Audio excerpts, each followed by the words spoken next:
全球近10亿人都被这部电影骂了。众所周知，韩国电影最擅长揭露人性，但99%都是隐喻，只有这部是直接把人性的丑恶摆在了明面上。它就是历经多次删减才勉强上映的黑色影片《殴打诱发者》。大学教授在送女学生回家的途中，眼神却一直没离开过女孩的双腿，就连自己闯了红灯都不知道。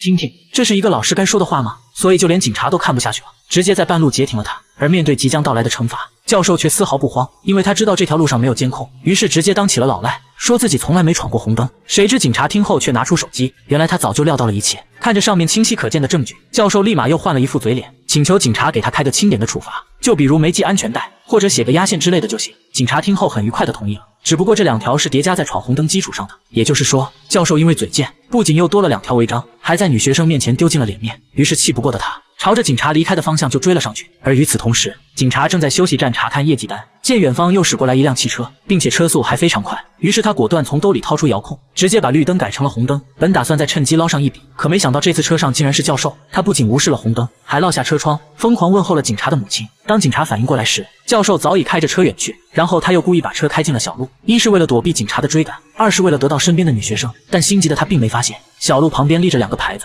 上面写着私人地盘，入者必死。很快，教授就带着女学生来到一个小河边，他见这里山清水秀，于是便提议休息一下再走。女孩似乎明白了他的意思，但即便再不情愿，也只能乖乖配合。不是因为没有教授走不了，而是他马上就要毕业，如果去歌剧团工作的话，就必须得依靠教授，所以他们俩现在属于互补关系。但女孩还是太过于单纯了，她以为只要陪着教授玩就行，殊不知教授是想动真格的。他见四下无人，便提出要指导一下女孩的演技，还专门挑了个带吻戏的。而当女孩进入到状态时，教授就把自己的嘴凑了上去，并且伸出了恶心的舌头。女孩被这突来的东西吓到，一把推开教授，赶紧把自己反锁在了车里。无奈之下，教授只好给女孩道歉，并且答应上车之后就离开这里。天真的女孩信了他的鬼话。当教授回到车内，他先是整理了一下头发，然后趁女孩不注意，瞬间就爬到了副驾驶。而就在关键时刻，女孩抓起旁边的手机，狠狠砸在教授的头上，然后打开车门跑了出去。等教授提着裤子出来时，只看到了女孩远去的背影。教授也不打算去追，因为女孩的手机还在车里，再加上这荒无人烟的，他相信女孩一定会回来的，所以没必要去浪费力气。然而就当他在车里等待的时候，远处却走来一个手持棒球棒的长发男人，并且棒球棒上还在滴着鲜血。这一幕可把教授给吓坏了，他赶紧升上车窗，不敢再发出一点声音。而与此同时，长发男从口袋里掏出一只老鼠，然后又抓了一大把老鼠药。等将其全部灌进老鼠嘴里后，他把老鼠放在地上，本来是想看着老鼠一点点死去，结果却刚好看到了教授的车。是的，他才发现身边停着个大家伙。好奇的他来到车前打量，吓得教授赶紧锁上车门，然后假装在里面睡觉。而长发男则往车窗上吐了口唾沫，反复擦拭后想要看清里面的情况。教授见状，赶紧把女孩遗落的裤子藏进口袋，生怕自己丑陋的一面被外人发现。不过好在汽车是防窥玻璃，所以长发男根本就看不见里面。索性他也不在车上浪费时间，来到教授刚才生的篝火旁，吃起了里面的烤土豆。看样子短时间内是不准备离开了。而与此同时，没穿裤子的女孩已经徒步了好几公里，可她却不敢再往前走了，因为前面有2个小混混正在欺负一个男生。他们让男生跪在坑里，在经过一顿拳打脚踢后，又给男生套上麻袋，接着竟然开始了活埋。女孩被这一幕吓得浑身颤抖，而2个混混则在原地聊起了天。可聊着聊着也吓坏了，因为坑里突然没了动静。原来他们只是想吓唬吓唬男生，并不是真的想要杀人。于是赶紧把男生抬出来，放在摩托车上就要前往医院。可谁知走的路线竟然也是河边，长发男很快就把2人拦了下来。很明显，他们3个是互相认识的。而当混混发现旁边停着一辆奔驰后，瞬间就把男生的事儿抛之脑后，因为他们现在只关心这是哪位有钱人的车。一番观察之后，混混从前挡风玻璃隐约看见了装睡的教授，见怎么喊都没有反应。他们以为教授已经死在了车里，于是平头捡起一块石头，对着车窗就砸了上去。可由于玻璃是中国制造，实在是太结实抗造了，情急之下，红毛举起一块超大的石头，然后爬到车顶，想要砸碎天窗。这下教授再也坐不住了，当即发动汽车，直接把红毛从车顶甩了下来。然后他就想要开车跑路，谁知车轮却陷进沙土里无法动弹。平头意识到车里的人醒了，连忙让红毛装成重伤的样子，准备勒索对方一笔钱。而教授也不得不在这时打开车门。喂，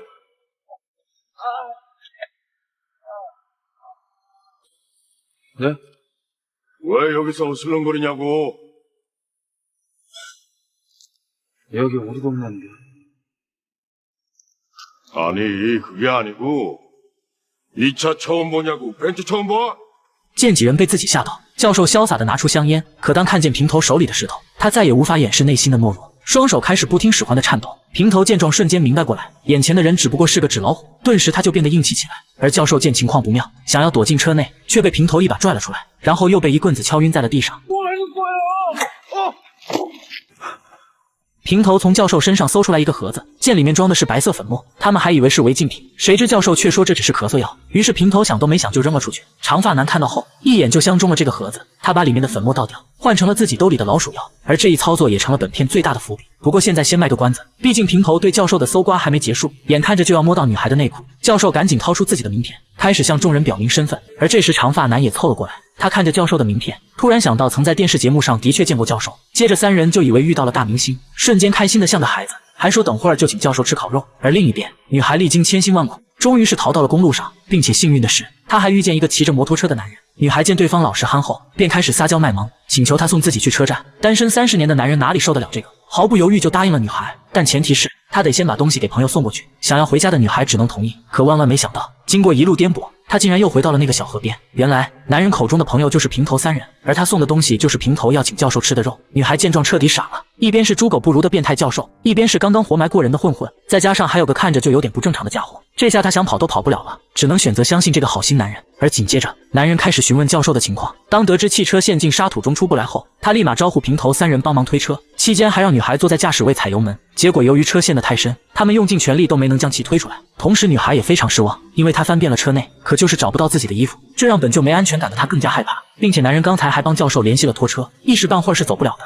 只能先围在一起吃烤肉。而在此期间，教授假装刚知道女孩要去首尔，于是便提议说汽车弄出来之后，他可以载着女孩离开，反正都是顺路，就不用麻烦男人再专门跑一趟。谁知男人听后瞬间变了脸色，不过他还是让女孩自己选择，是坐教授的奔驰，还是坐他的摩托。女孩听后一时间陷入了犹豫，虽然教授想要对她图谋不轨，但她总觉得男人也没安好心，因为刚才他的一个眼神，就吓得其他3人不敢说话。她怀疑男人才是这伙人的老大，所以权衡利弊之后，她还是决定坐奔驰回去。此话一出，男人的脸色更难看了。而也就是在这时，摩托上的麻袋突然滚了下来，原来刚才的男生并没有死。男人见状也彻底不装了，他让小弟去把麻袋打开。当看到里面的男生时，教授大为震惊，而接下来的事情更让他大跌眼镜。只见男生出来之后，先是冲几人深深鞠了一躬，然后就像狗一样跪在了地上。接着长发男说了句该训练了，男生立马站起来跳进深坑，混混们则拿起石头纷纷砸向他。很明显，这种霸凌已经不是第一次了。男生很快就被砸得头破血流，但男人还是觉得不过瘾，于是又命令男生当众把裤子脱了。女孩闻言连忙劝阻，但越是这样，男人就越觉得好玩，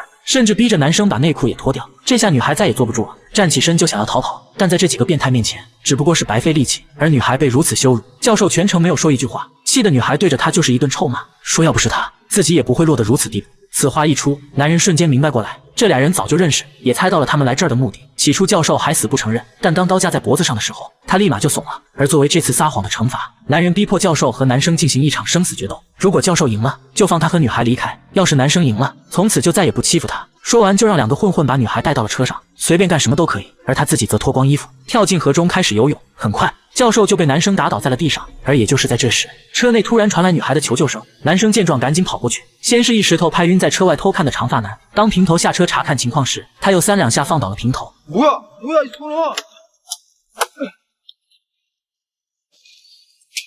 이거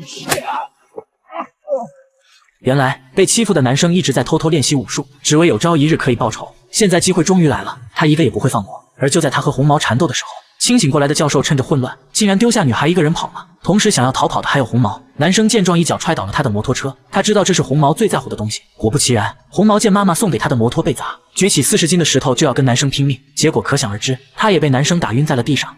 现在就只剩下最后一个仇人。当然，作为老大的男人并不好对付，男生上来就被对方碾压，但或许是经常被欺负的原因，男生在最后关头竟然直接爆发，反而将男人给摁在了地上，接着便是一顿不计后果的殴打。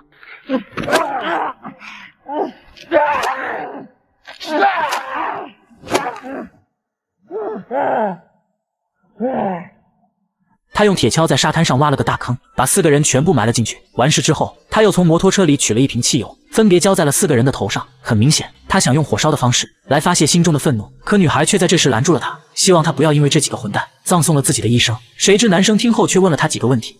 기절할 때까지 술 먹어봤어?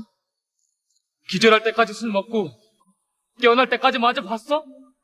가래침 들어간 만 먹어봤어? 살아있는 쥐새끼 먹어봤어?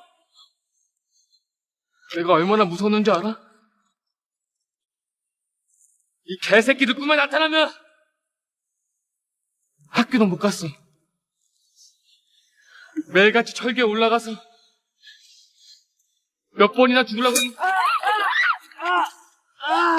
男生的腿被打成了重伤，更糟糕的是，几个混混也在这时相继醒来，他们疯狂地晃动身体，很快就从坑里挣脱，而这也意味着男生和女孩全都完了。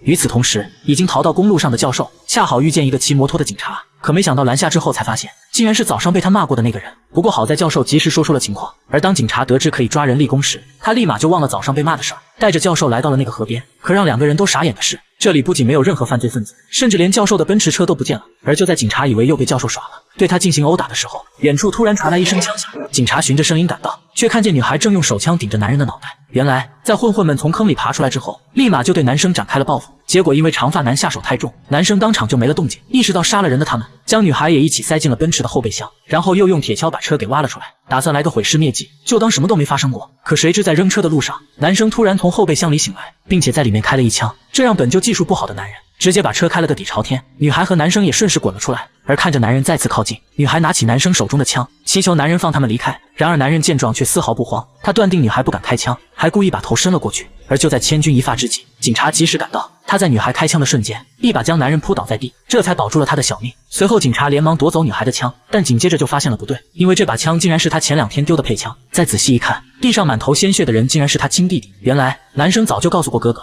说有人一直在欺负他，但警察自始至终都没有当回事儿，因为他实在不相信有人敢欺负警察的弟弟。可现在事实摆在面前，他能做的就只有帮弟弟报仇。于是警察抓起男人的衣领，本打算暴揍他一顿，但当看清男人的长相后，他却直接撩起了人家的衣服。果不其然，男人后背有条半米长的刀疤，而这道疤就是警察弄的。原来警察和男人曾经是战友关系，只不过警察当时是霸凌者，而他欺负过最多的就是男人，从而导致男人一直对他怀恨在心。可他又不敢报复警察，索性就把这所有愤怒都发泄到了警察弟弟身上。저도 당한 건데요, 뭐 똑같이.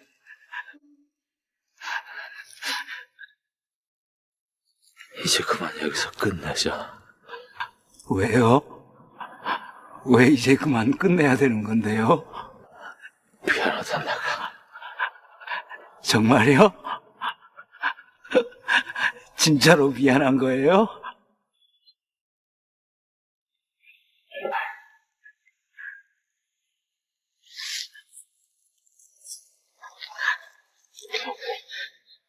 진짜로 미안하다. 고맙네요, 씨발.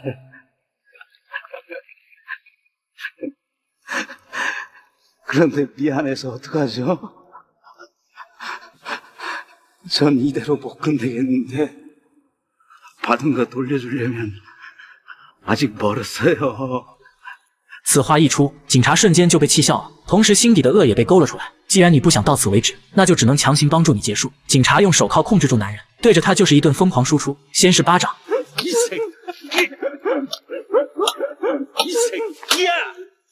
再是拳头，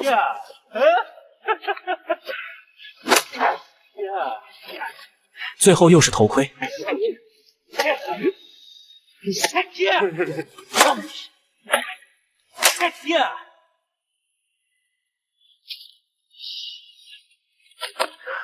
经过这一系列胖揍，男人很快就陷入昏迷，而警察又找到那3个小弟，他知道这些人也是欺负弟弟的帮凶，便打算挨个废掉。谁知刚揪起长发男，就在他口袋里发现了几只死老鼠。警察瞬间明白过来，这些都是让自己弟弟吃的，因为他当初就逼着男人吃过。于是他把老鼠分别丢在了3个小弟面前，命令他们要一点不剩的吃下去。碍于警察手里的枪，小弟们不敢不从，而警察此时又拿起长发男捡的那个盒子，打开之后发现是白色粉末。起初他也以为是违禁品，便用舌头舔了舔。而教授看到这一幕，直接走过来把盒子要了回去，说这是他的咳嗽药。于是警察又把手里剩的一点也吃了进去，然后他就背着弟弟前往医院。而没过多久，吃完老鼠的小弟也带着老大离开，只留下了教授和女孩在风中凌乱。就当他俩不知该如何离开时，男人当初联系的拖车到了。原来男人一开始真的是想送女孩去车站，他也没打算为难教授，只是被骗之后才改变了主意。所以说凡事都是有因果关系的，不信你看，警察最后也得到了报应，而那盒老鼠药还在教授身上，想必就在不久的将来，他也会为自己的无耻行为买单。怎么样？看到这里有没有觉得胸有点闷呢？全片虽然没有一句脏话，但却把各式各样的人骂了个遍。而这部电影我最喜欢的地方，就是男生当初说的那几句台词：未经他人苦，莫劝他人善。你若经我苦，未必有我善。有时候亲眼见到的事情，不一定就是你所想象的那样。所以千万不要随意的去批判任何一个人。